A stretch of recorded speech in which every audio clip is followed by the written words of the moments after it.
Comment lire dans l'esprit des gens? Un guide complet pour comprendre les autres.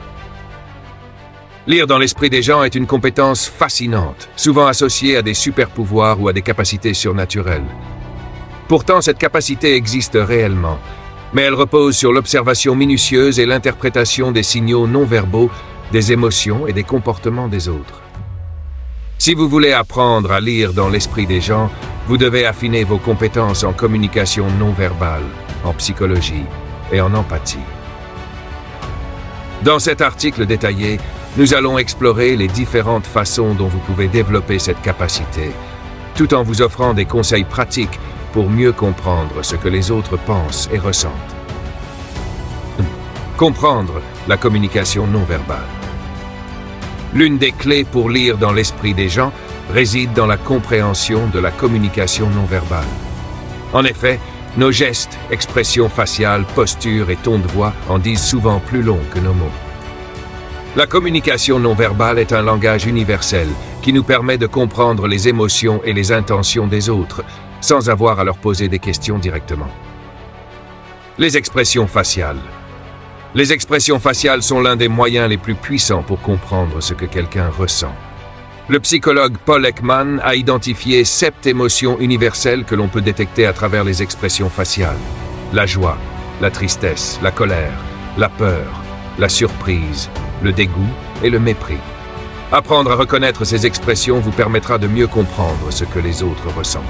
Exemple, si quelqu'un sourit de manière sincère, vous pouvez être sûr qu'il ressent de la joie. En revanche, un sourire forcé peut indiquer de la gêne ou de la nervosité. Astuce. Pratiquez l'observation des visages autour de vous pour identifier ces expressions et comprendre plus profondément les émotions des autres. 2. Observez les gestes et postures. Les gestes et la posture d'une personne peuvent également vous donner des indices sur ses pensées et ses émotions. Par exemple, une personne qui se tient droite, les bras ouverts, peut être perçue comme confiante et ouverte. Tandis qu'une personne qui se recroqueville ou croise les bras peut indiquer qu'elle se sent fermée ou sur la défensive. Les signaux de confiance. Les bras ouverts ou les mains visibles. Une posture droite et détendue. Le contact visuel direct. Les signaux de fermeture ou de défense. Les bras croisés. Les jambes croisées ou serrées. Le regard détourné ou évité. Astuce. Soyez attentif aux changements dans la posture d'une personne. Une posture ouverte peut indiquer de la confiance, tandis qu'une posture fermée peut signaler une gêne ou un manque de confiance. 3. Écoutez le ton et le rythme de la voix. Le ton de la voix, le rythme et l'intensité peuvent en dire long sur l'état émotionnel d'une personne. Par exemple, une voix haute et rapide peut indiquer de l'anxiété ou de l'excitation, tandis qu'une voix basse et calme peut suggérer de la sérénité ou de la confiance. Exemple. Si quelqu'un parle rapidement et de manière agitée, cela peut signifier qu'il est stressé ou nerveux. À l'inverse, une voix calme et posée indique souvent une personne qui est détendue et réfléchie. Astuce. Faites attention aux changements de ton et de rythme, car ils peuvent vous indiquer ce que la personne ressent à un moment donné. 4. Les micro-expressions. Les indices subtils. Les micro-expressions sont des expressions faciales involontaires qui durent généralement moins d'une fraction de seconde. Elles révèlent souvent des émotions cachées, comme la colère, la tristesse ou la surprise. Bien qu'elles soient difficiles à repérer, les micro-expressions peuvent être extrêmement révélatrices. Exemple. Si une personne sourit rapidement, mais que ses yeux ne suivent pas le mouvement, il reste fermé ou semble tendu, cela peut indiquer un sourire forcé, ce qui peut signifier qu'elle cache des émotions négatives. Astuce, pour détecter les micro-expressions, concentrez-vous sur les yeux, les sourcils et la bouche. Ces zones sont les plus susceptibles de trahir des émotions inconscientes. 5. L'empathie. Ressentir ce que les autres ressentent. L'empathie est une compétence essentielle pour lire dans l'esprit des gens. Elle consiste à se mettre à la place de l'autre et à ressentir ses émotions. Plus vous êtes empathique, plus vous serez capable de comprendre les pensées et les sentiments des autres. L'empathie vous permet de décoder non seulement les signaux externes, mais aussi de comprendre les motivations internes d'une personne.